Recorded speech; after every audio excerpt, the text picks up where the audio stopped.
Hello বন্ধুরা, চলে এসেছি আবার একটি নতুন ভ্লগ ভিডিও নিয়ে। এখন কিন্তু আমরা এই নৌকা দিয়ে পার হয়ে কিন্তু আমরা মায়াপুর লঞ্চ ঘাটের দিকে এগিয়ে যাব। দেখতেই পাচ্ছেন আমাদের বোট কিন্তু অলরেডি স্টার্ট দিয়ে দিয়েছে।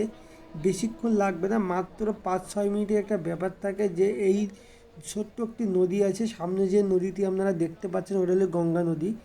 ওপারে কিন্তু নবদ্বীপ পড়ে, কিন্তু আমরা কিন্তু এখন এই সামান্য এইটুকু পার করে কিন্তু আমরা এখন যাব কিন্তু মায়াপুর ঘাটে। ওখান থেকে কিন্তু আমরা মায়াপুরে সোজা চলে যাব, যেটা ইস্কন মন্দির। দেখতেই পাচ্ছেন যে কত মোটামুটি 20 থেকে 30 জন লোক হবে এই বোটে, তারও বেশি হতে পারে। তার সাথে বাইক থেকে শুরু করে সব কিন্তু এই বোটের ওপর দিয়েই সব কিন্তু পার হয়। এখন এই পরিবেশটা ছিল কিন্তু খুবই দারুণ, কারণ ওয়েদারটা দেখতেই পাচ্ছেন, আকাশের দিকে তাকালে কিন্তু ভালো একটি পরিবেশ। এবার কিন্তু আমরা মায়াপুরের লঞ্চ ঘাটে চলে এসেছি।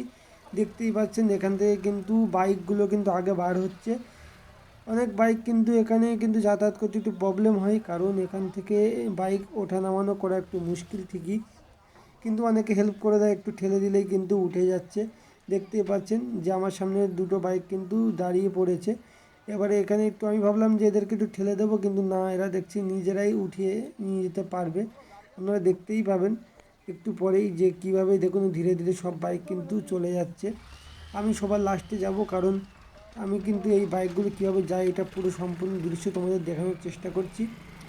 এবার কিন্তু আমরা কিন্তু ওখানে সোজা চলে যাব, যেখানে কিন্তু টিকিট চেক করবে যে, আর প্লাস যারা যারা আবার এই পাশে কৃষ্ণনগরের দিকে স্টেশনের দিকে আসছে, দেখুন পাশ দিয়েও কিন্তু তারা চলেও আসছে।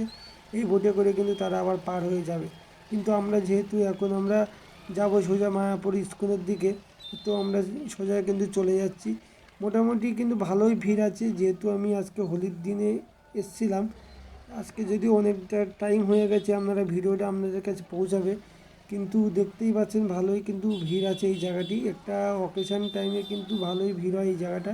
আর একটা ইনফরমেশন আপনাদেরকে দিয়ে দিই, আমি যেমন ট্রেনে করে এসেছি কৃষ্ণনগর স্টেশন থেকে, টোটো করে ডাইরেক্ট বোট পার করে কিন্তু আমি চলে এসেছি মায়াপুরে। কিন্তু আপনারা যদি বাইক নিয়ে কেউ আসতে চান, ইজি আপনারা চলে আসতে পারবেন, যেভাবে আপনাদেরকে দেখিয়েছি। এই বোটে করে কিন্তু আপনারা বাইকটাও পার করে নিয়ে কিন্তু এপারে চলে আসতে পারেন, কোনো রকম অসুবিধা হবে না।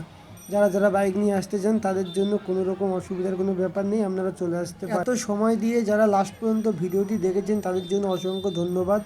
এরকম যদি ভিডিও আপনারা দেখতে চান তাহলে অবশ্যই আমার চ্যানেলটিকে ফলো সাবস্ক্রাইব করে আমার পাশে থাকবেন। এবং বন্ধুরা, আগামী যে সমস্ত ভিডিও আসতে চলেছে তার ইনফরমেশন কিন্তু খুব তাড়াতাড়ি আমরা ইনস্টাগ্রামে দিয়ে দেবো।